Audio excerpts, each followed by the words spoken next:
week so far, from what I've heard from everyone. To prepare our minds for where we're going this evening, if you want to go ahead and open up your Bibles to Acts 19.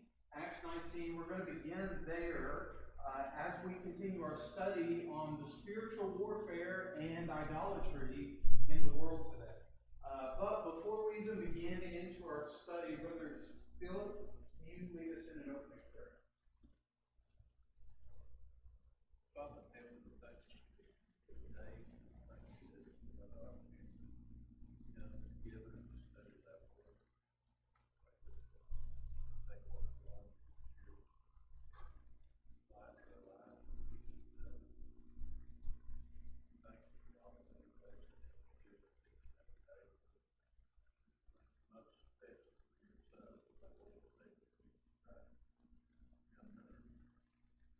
Now that you live on the cross,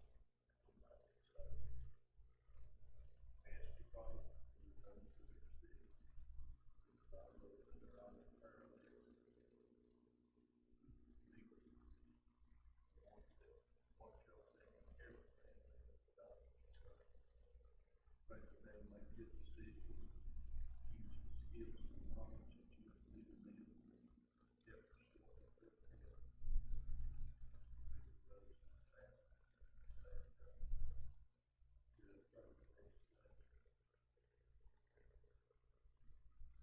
Be with us, guide us, help us to walk with this.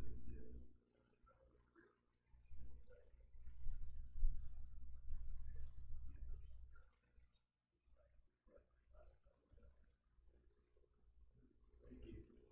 Oh, nope. I'm just going to come out. Put the orange letter E on the bottom, like a bridge. Yeah, okay. We're in business. Okay, so looking at what we would call the God of my eyes, my idolatry. We want to look and see what are some of the effects that we find under the New Testament period that maybe we may find ourselves being guilty of, or we may find our loved ones or even someone else in the world. Someone else may come to mind during this lesson.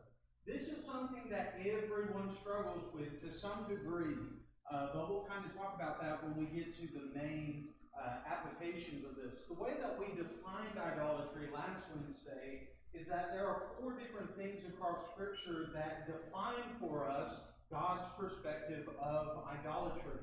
Looking at basically exalting something or someone over God is the main emphasis of what idolatry is. But also, in light of God's law, it is direct opposition to God. Because God is everything good and everything just, idolatry being a sin, also being a practice as well, is also contrary to God's nature. God does not want us worshiping things that did not make us. God doesn't want us worshiping things that bring us maybe physical finances, or at least physical blessings to some degree, because He wants us to honor the one who made all things. But what we're going to find again tonight is we're going to see some very well-educated people who had a problem with realizing reality of things and the paganism they were involved in. So direct opposition to God, but also idolatry is nothing more than, as we read from Jeremiah 51, that there is no breath in them, there is no thought in them. Those that pray to them are fools, according to Psalm 115. And then essentially the main problem, because it is a sin problem, idolatry is essentially an indulgence of the heart. And we basically said, Calvin has this running thing. I'm not saying Calvin practices idolatry. But if he sees a black cat during the day, he's like, man, it's going to be a great day. If I see a black cat, nothing good happens, but nothing bad happens either. It's just a black cat. But it just varies. In fact, some people don't walk out the door without their lucky keychain or rabbit's foot. Some people will have, or even a ball cap or something that they say, if I wear this, I will have a great day. Well, how do you know that? How do you know that?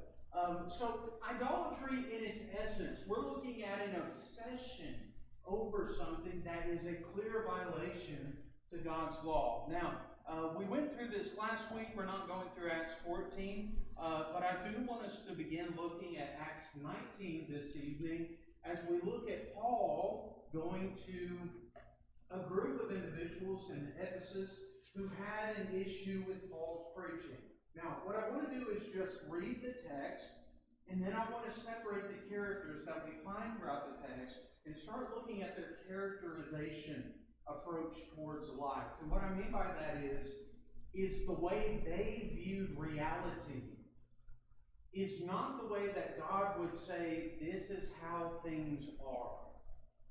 And really what we're going to find is a clash of worldviews where if you believe one thing that's wrong, and then you keep adding things on top of that, it's going to make sense why we're going to see people say, well, this God lives, and who dare would claim this God doesn't exist?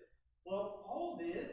In fact, he was only preaching the one true God. So his worldview, because he believed in just a one true God, is going to be different than the pagan view. But we're going to discuss that after we read. So in Acts 19, beginning in verse 21, and we'll go to the end of the chapter, verse 41. When these things were accomplished, Paul purposed in the Spirit, when he had passed through Macedonia and Achaia, to go to Jerusalem, saying, after I have been there, I must also see Rome.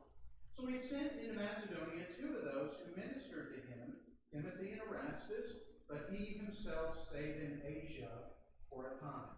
So about that time, there arose a great commotion about that way.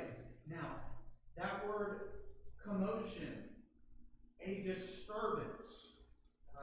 Star Wars brings it up. I sense a disturbance in the force. But what about Christianity can make Christianity disturbing to you? I mean, think about the things you would find disturbing, and I would presume those aren't good things. Or maybe it's just something you're just terrified of, and you find it very disturbing to think about. But if God were disturbing to you, think about that idea, because that's going to play a major influence into how pagans viewed reality. So, again, verse 23, about that time there arose a great commotion about the way. For a certain man named Demetrius, a silversmith who made silver shrines of Diana, brought no small profit to the craftsmen, essentially saying, this was a very profitable business. They made money, we'll just say that. He called them together with workers of a similar occupation and said, men, you know that we have our prosperity by this trade. Moreover, you see and hear that not only at Ephesus, but throughout almost all Asia, this Paul has persuaded and turned away many people, saying that they are not gods which are made with hands.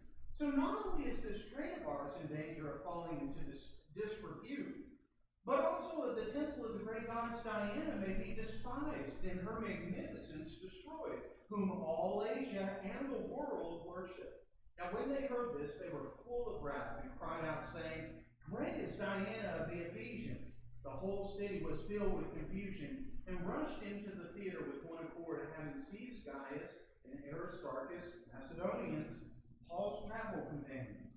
And when Paul wanted to go into the people, the disciples would not allow him. But some of the officials of Asia, who were his friends, sent to him pleading that he would not venture into the theater. Some therefore cried one thing, and some another. For the assembly was confused, and most of them did not know why they had come together. And they drew Alexander out of the multitude, the Jews putting him forward, and Alexander motioned with his hand and wanted to make his defense to the people. But when they found out that he was a Jew, all with one voice cried out for about 2 hours, great is Diana of the Ephesians. And when the city clerk had quieted the crowd, he said, men of Ephesus, what man is there who does not know that the city of the Ephesians is temple guardian of the great goddess Diana, and of the image which fell down from Zeus? Therefore, since these things cannot be denied, you ought to be quiet and do nothing rashly. For you have brought these men here who are neither robbers of temples, nor blasphemers of your goddess. Therefore, if Demetrius and his fellow craftsmen have a case against anyone, the courts are open, and there are proconsuls. Let them bring charges against one another. But if you have any inquiry to make, it shall be determined in the lawful assembly. For we are in danger of being called in question for today's uproar, there being no reason which we may give to account for this disorderly gathering. When he had said these things, he dismissed the assembly. Now, when I begin this whole thing, what was the big commotion about concerning the way?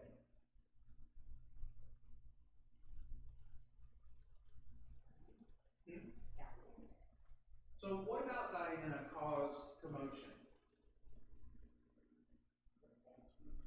Okay, what about the statues?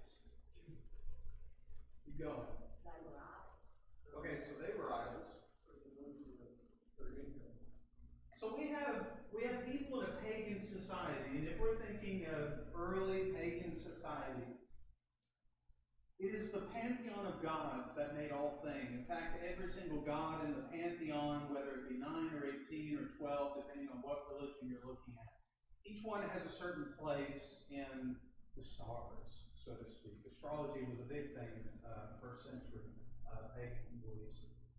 But because we have all these different gods that believe all these different things, our worldview is we have been raised on the idea that it is because of Almighty Zeus that brought all things into creation. In fact, Zeus and his two other brothers, Hades and Poseidon, when they found, I forget what their father's name is, but he's like this huge dude in comparison to those three.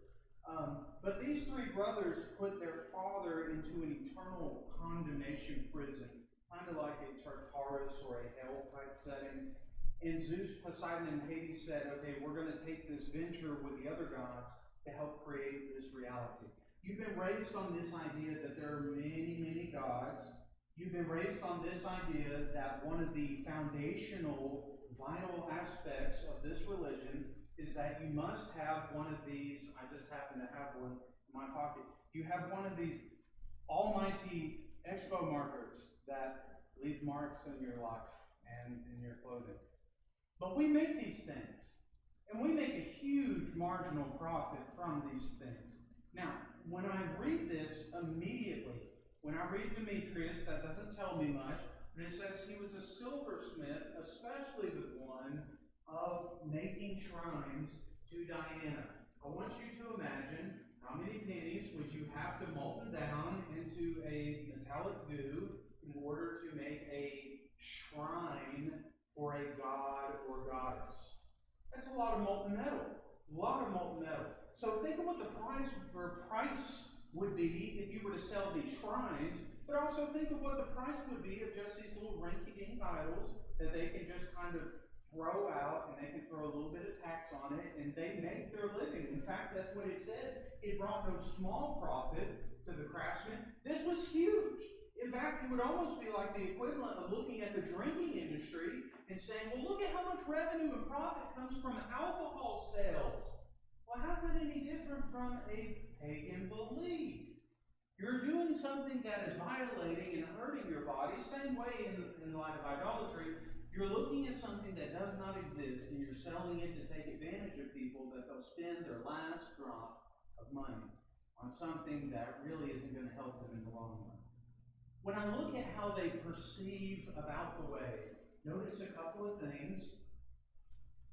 When he called workers of similar occupation, verse 25, men, you know that we have our prosperity by this trade, but I want you to notice verse 26.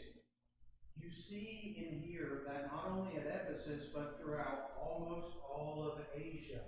I need to read chapters 12 all the way up to this chapter to hear where is all this commotion come from. If a pagan man who makes idols is now telling his other craftsmen, everyone has heard about this Paul guy. This tells me that what I'm reading in the text from chapter 12 to 16, other people are sharing this message as well. They're talking about what Paul did and taking a girl who was possessed by demons and casting that demon out, and then she was made well, but then Paul and Silas were cast into prison. They're reading about how nations, or at least cities, are changing over into Christianity. And notice what he would say. This Paul has persuaded and turned away many people. I want to put a pause there, and I want you to notice what the city council guy would say. Verse number 37.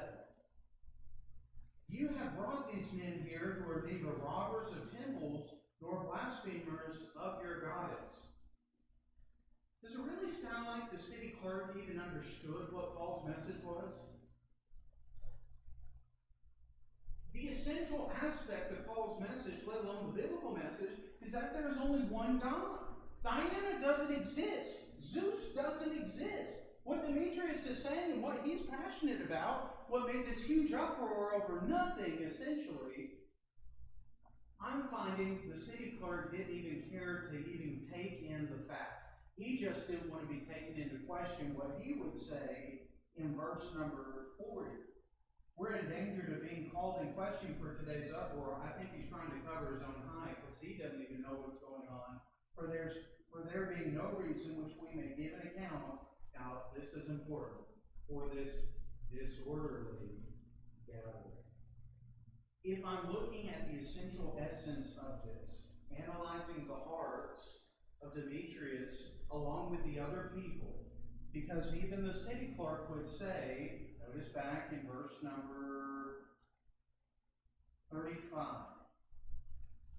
The city clerk quieted the crowd and said, Men of Ephesus, what man is there that does not know that the city of the Ephesians is temple guardian of the great goddess Diana and the image which fell down from Zeus? Essentially, who doesn't know that Ephesus is given over to homage to Diana, which that is where the home temple was? Some translations actually would have the great goddess Artemis. It depends on which, if you're looking at Greek religion or Roman religion, depending on what you're looking at. But essentially, they were given over to paganism. Who doesn't know this is what they follow? But then if you go back to what Demetrius would say, notice in verse number 27, not only is this trade of ours in danger of falling into disrepute, but also the temple of the great goddess Diana may be despised and her magnificence destroyed, whom all Asia and the world worship. This goes back to a thing that we were talking about on Sunday evening, talking about the hearts of the rulers. Is it possible that God is not approving of what the world may deem to be the major religion of the world? Is it possible that what the majority thinks is right is not what God says is right? I'm looking at two different viewpoints. A city clerk who doesn't actually know what's going on and he's just trying to cover his eye. But Demetrius is also making the assumption, this worthless message, where there's so much marginal gains to be made from paganism and exalting Diana and the image of Zeus, which all the world worships, verse 27, that is an opinion. And that is not true. Because you know who's been going throughout Asia over the past couple chapters in Acts up to this point, converting people over to Christianity? That is a very, very bold claim to say everybody knows. No, they don't.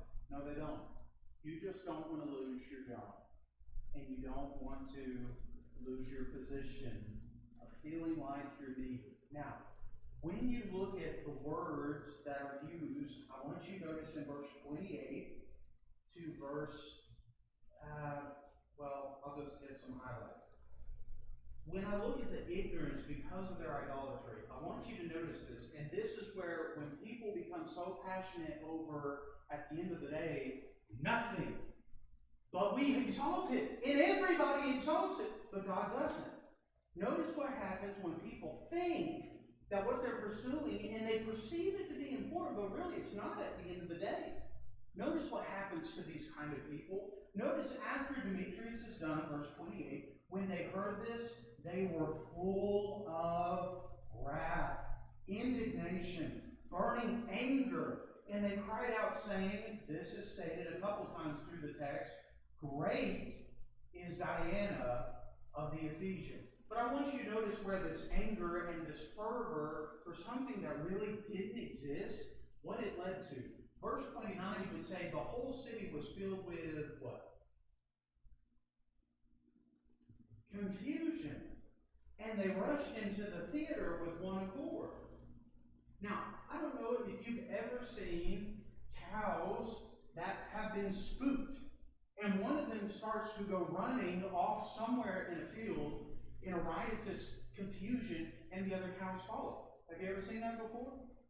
They're just following the cow because they heard a loud sound, and they're wanting to stay together. Do you know what happens when you get the masses gathered together over something that doesn't amount to anything at the end of the day? But they're passionate about it. They're so passionate about it, they'll say, if you take that away from me, I have no reason for living or being. Nobody knows why we're here. And that's the point. Idolatry puts people in a place, they don't even know why they're doing what they're doing. But notice, he keeps going. In verse number 29, I find this interesting, second half of the verse, having seized Gaius and Aristarchus, Macedonians, they arrested fellow Greek citizens, which is interesting because what's in question here are Greek gods. But notice again, going down into verse 32, another aspect that comes with this, and I guess I'll go ahead in light of this. Let's see if we get this. Verse 32, therefore some cried one thing, some another, for the assembly was, here's our word again, confused. Now, the word there is almost like the same word that's used in figure of speech. It's called synecdoche, but it is a connecting term representing an umbrella idea. So if I were to say the phrase, the 12, who would I be talking about? Well, the apostles. It's just another name for what that is. When I look at the Greek word for confused, in the Greek, it is the word synecdoche. But there's a preposition that means out. And quite literally, it means they are out of connectedness. They're confused. One person is saying one thing, another person is saying another. And notice again, verse 32, it tells us most of them did not know why they had come together. They were there for no reason. And then I continue down in verse 34, when the one trying to settle the crowd, it was found out somehow this man is a Jew, he's not a Greek, he's just going to advocate for it because Paul's backstory, he was a Pharisee of the Pharisees, he was the Jewish monthly, if you want to call it that, the Jew of the year, so to speak. But because he was a Jew, a different religion, this man isn't going to advocate for us. He's just going to advocate for Paul. Now, at this time, because it calls him a Jew, this is not one of Paul's friends. He would have actually spoken against Paul and would have given the Greeks something to talk about, but they didn't even want to listen to this. And that's something else to keep in mind. When you're so passionate about something, and someone says something maybe potentially hurtful about it, or maybe someone's trying to help you, or you're trying to help someone to see you're so into this and so invested into this. I'm not saying you can't be passionate about things, but you don't even want to listen to reason. And if someone from a whole other spectrum who has no understanding of where you're coming from stands up and tries to say something, you shut your ears. Now, I find that interesting from this aspect. Did you know that it is Paul and Jesus who give us most of the biblical mandates for marriage in the New Testament? Why is that interesting or ironic? They were never married. So why would you listen to them? Because biblical authority is not mandated by marriage conditions. So I find these people are so irate, seeing someone who doesn't get them. And they don't want to listen, and they yell again, great is the goddess Diana. But notice in verse number 35, again the city clerk saying, what man is there that does not know that the city of the Ephesians is the temple guardian? And these things can't be denied, verse 36. The idolatry problem basically said this. Well, culturally, this is an acceptable practice. But what about biblical? What does the Bible say about idolatry? Not good things. And I wonder if in your life and in mine, we've used the argument, the culture says, but over in France they do, but in Germany they do. We're not going to be held accountable to those laws. We'll be held accountable to how we were honorable citizens where we abide, Romans 13. But we have a higher law we have to follow.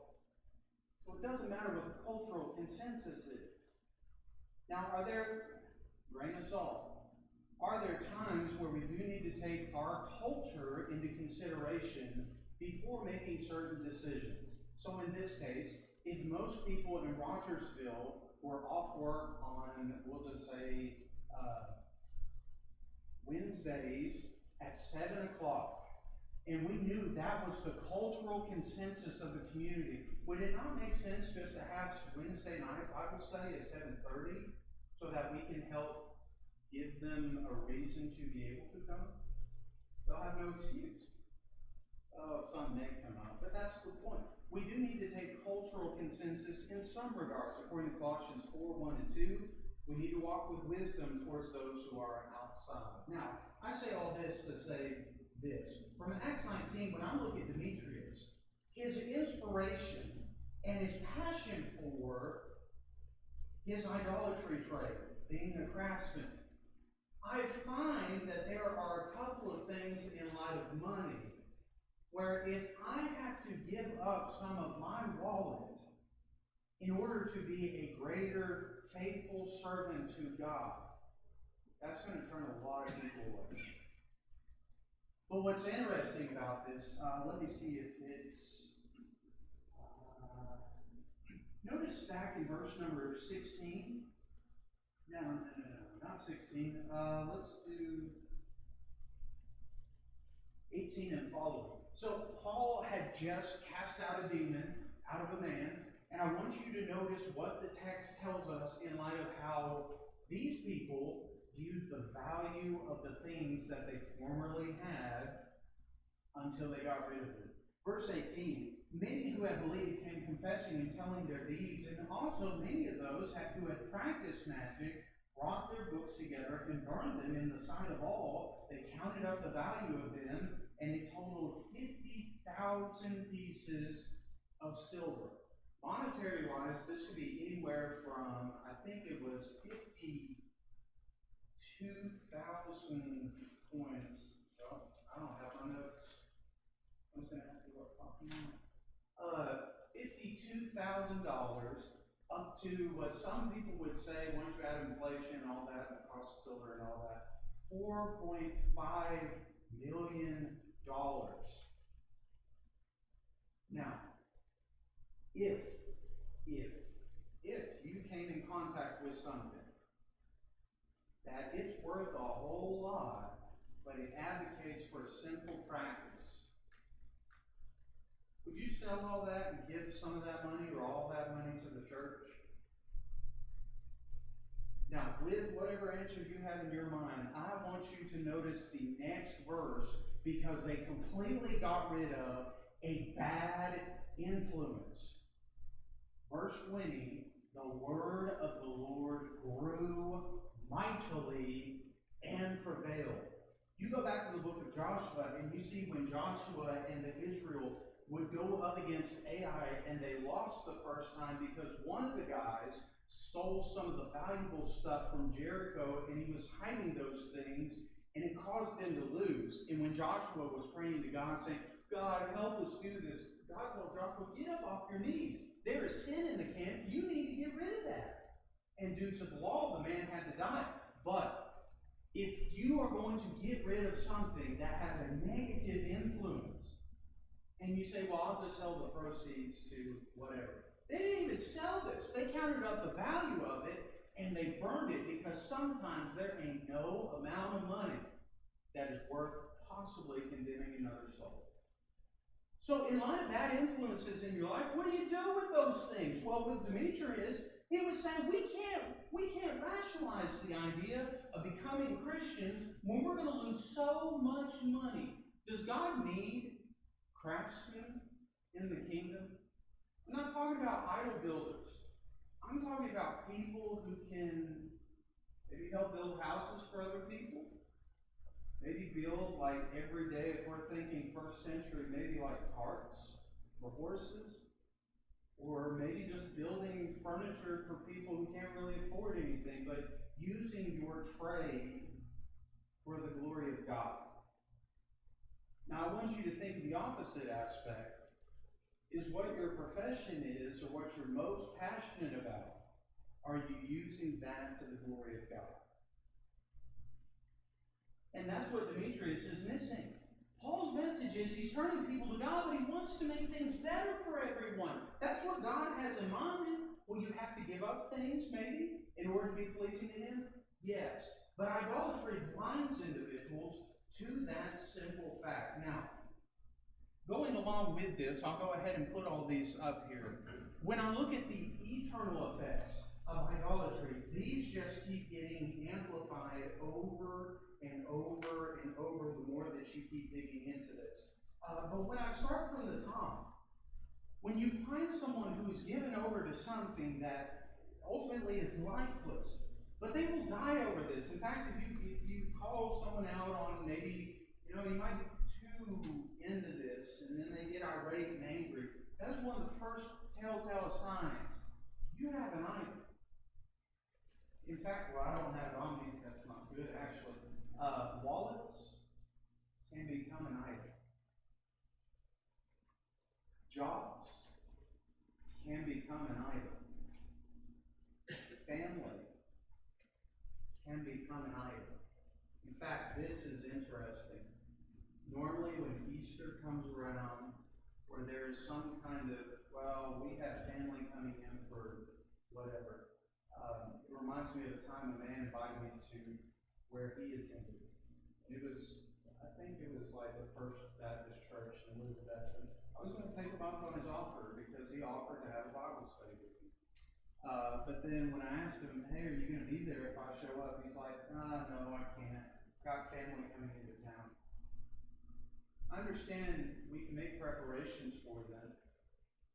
But should family coming into town really take precedence over God? In fact, in light of family possibly being idolatry, a lot of people in today's time, and this isn't saying anything about anyone when I say this, but what has become the cultural consensus over the past couple of decades is that entertainment, children, and sports have become the great acceptive clauses to doing spiritual things. And why that is, not sure, I don't know. But that's just in light of where past recent years have gone. This has been a problem forever. If you look back in the Old Testament and you read the things of the kings of northern kingdom giving their children and throwing them into the fire. The point is they're giving their children over to something that everybody makes a big deal about. Is it really a big deal? In fact, the only way to get out of that, God would send prophets to those people. And what did Jesus say Jerusalem kept doing, along with the rest of Israel, whenever a prophet would come in and say, what you're doing is wrong. Your focus is in the wrong place. What did they do with those prophets normally? Killed them. In fact, if you read the ending of Hebrews 11, I don't know how you can't get sick at your stomach when you start reading that some people stood for their faith even to the point of getting sawn in two, burned at the stake, thrust through with a sword. And those don't sound like pleasant ways to die. But where does your faith have to be in order to want to do those things? So if you think through your life in light of what the Scriptures would say in light of idolatry, the first aspect that comes to mind, hardening against learning. Just because someone speaks negative about something that I'm passionate about, it shouldn't be the case that immediately my attitude is shut them off. At least give them a chance to listen. And that's the point. Notice in Isaiah chapter 30, verses 20 through 23, though the Lord gives you the bread of adversity and water of affliction, yet your teachers will not be moved into a corner anymore. But your eyes shall see your teachers. Your ears shall hear a word behind you, saying, this is the way to walk in it. Think of the little conscience, not the two little angels, but think of the little voice in your mind, or maybe someone's just talking a lot around you, and that's the voice in your mind. But your conscience, listen to your teacher. It says, walk in this way. No, walk in this way. Wherever you turn to the right hand, or wherever you turn to the left, you'll also defile the covering of your images of silver, and of the ornament of your molded images of gold. You will throw them away as an unclean thing, and you will say to them, get away. Then God will give you rain for your seed, with which you sow the ground, and the bread of increase of the earth. If you put away the things or thing that keep you from being passionate about God, then God will bless you. You may think it's too valuable to let go. But wouldn't God have something greater in store if you let those things go? In fact, this goes beyond just idolatry. This goes into, does anybody in here struggle with, from time to time, feeling inadequate to do certain things? Now, I'm not talking about, we need you to do like a triple backflip somersault and then land it on your two pointer fingers up in the air, handstand for 30 seconds, and then down on the ground and you're done. We're not talking about that kind of stuff. I'm talking about, I say it's simple. It may be difficult because it just depends on person to person. It could be just like talking to people. Maybe you struggle talking to people. Or maybe it could be service in the worship assemblies. And that you're in front of people, but I mean, some people struggle with that. There's nothing wrong with that. People struggle with teaching.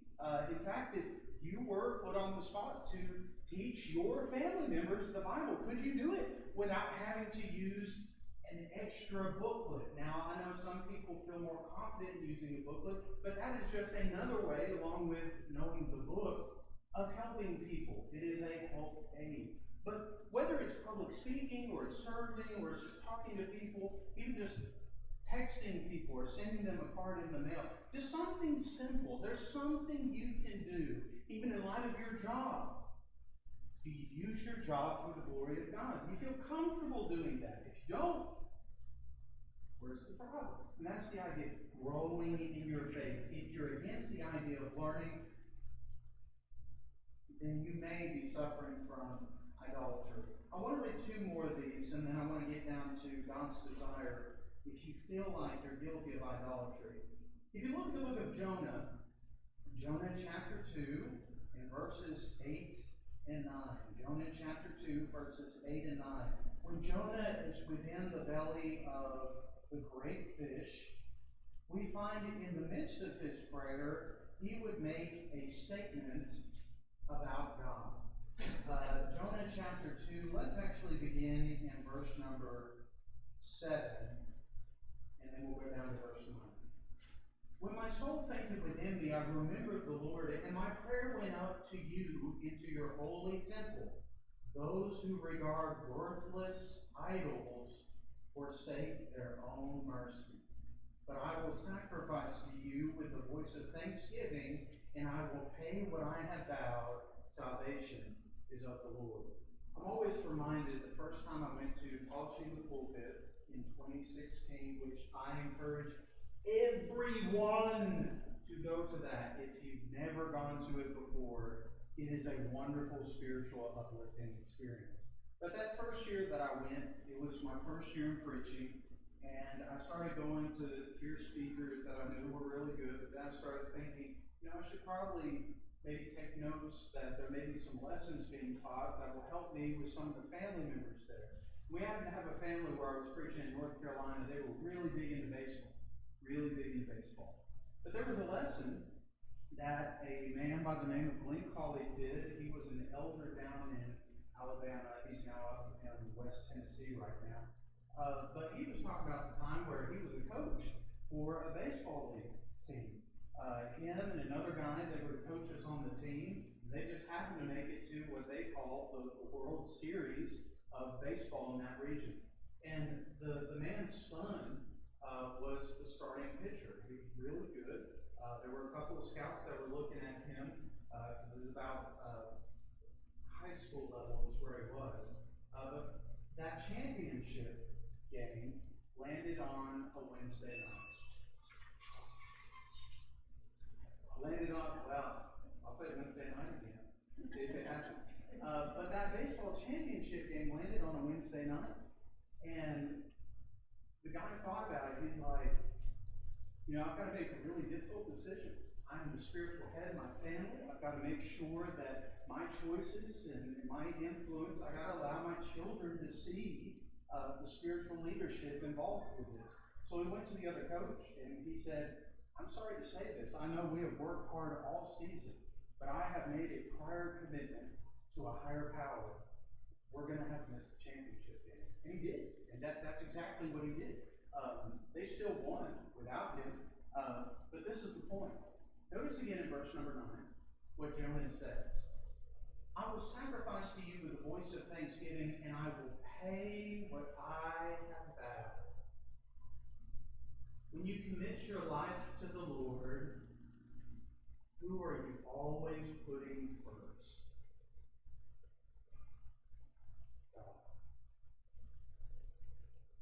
Which means if I've made a promise after I committed my life to Jesus, through Jesus, and obeying the gospel, then I need to be very careful in the choices that I make that influence the spiritual well-being of others, especially of myself. So when I look at forsaking God's mercy from Jonah, it is paying those things which we have vowed to, as it would say at the end of verse 9, salvation is of the Lord. Now, I want to get to these last two things, because this is where this whole lesson comes up to. If you read Ezekiel 36, that reminds me, Philip, I backtracked here. I think it's Ezekiel 24. We've got to talk after this. Just remind me. Ezekiel 36, whenever God is looking at Israel during a time that was going to be essentially them going into captivity, when God was pleading with his people to return to him, I want you to notice Ezekiel 36, verse 25 through 27, what God would do for Israel if they were to completely throw away anything keeping them from following God. Notice in verse 25, Ezekiel 36, then I will sprinkle clean water on you, and you shall be clean. I will cleanse you from all your filthiness and from all your idols. I will give you a new heart and put a new spirit within you, and I will take the heart of stone out of your flesh and give you a heart of stone out of your flesh, and I will give you a heart of flesh. I will put my spirit within you and cause you to walk in my statutes, and you will keep my judgments and do them. Then you shall dwell in the land which I gave to your fathers. You shall be my people, and I will be your God, for I will deliver you from all your uncleanliness. Look down in verse 31 and 32. You will remember your evil ways and your deeds that were not good, and you will loathe yourself in your own sight. I can't speak for you because I'm not you, but I can speak for me in this regard. There are some things in my past that keep creeping up in my mind that keep telling me I'm not worth God's time. And ultimately, I'm not. That's how Paul said, I'm the least of all saints. It's called humility. I'm not boasting about that when I say that. But when you follow God, and you're on your walk with him, and then you look back when you first became a child of God, and you think about all the things you did before you became a Christian. And because your conscience has been fixed by trying to follow God, you'll look back and say, man, I was weak.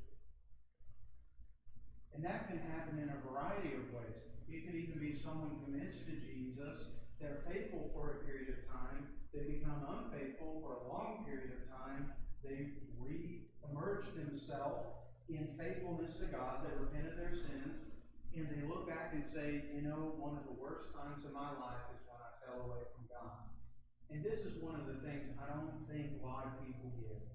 The more time you spend away from God, think about all the wasted minutes you spent keeping people from following God because you could care less about God, their soul, and yours. That's why we need to take every single thought captive. Every moment matters because there's souls on the line. You'll think back on those things, verse 31. You'll loathe yourself for your iniquities and your abominations, but not for your sake do I do this, says the Lord God, in healing you and restoring you and giving you a good land. But let it be known to you, be ashamed and confounded for your own ways, O house of Israel. When you think of the past, keep it in the past, but use that as a motivator to keep faithful in the present. Someone around you needs the gospel. Someone around you needs Jesus. But if you ever decide you want to take life into your own hands and forsake God, you're doing no one any good. So maybe destroy the things that may be keeping you from God, but also our last verse for tonight, the book of Hosea, first of the minor prophets after Daniel, chapter 14, verses 8 and 9. Ephraim shall say, what have I to do any more with idols? I have heard and observed him, and I am like a green cypress tree, and your fruit is found in me. So, who is wise? Claim to be a wise person? I didn't say smart. Wise. Those are two different things. Who is wise? Note this very carefully. Let him understand these things. Who is prudent? Let him know them. For the ways of the Lord are right.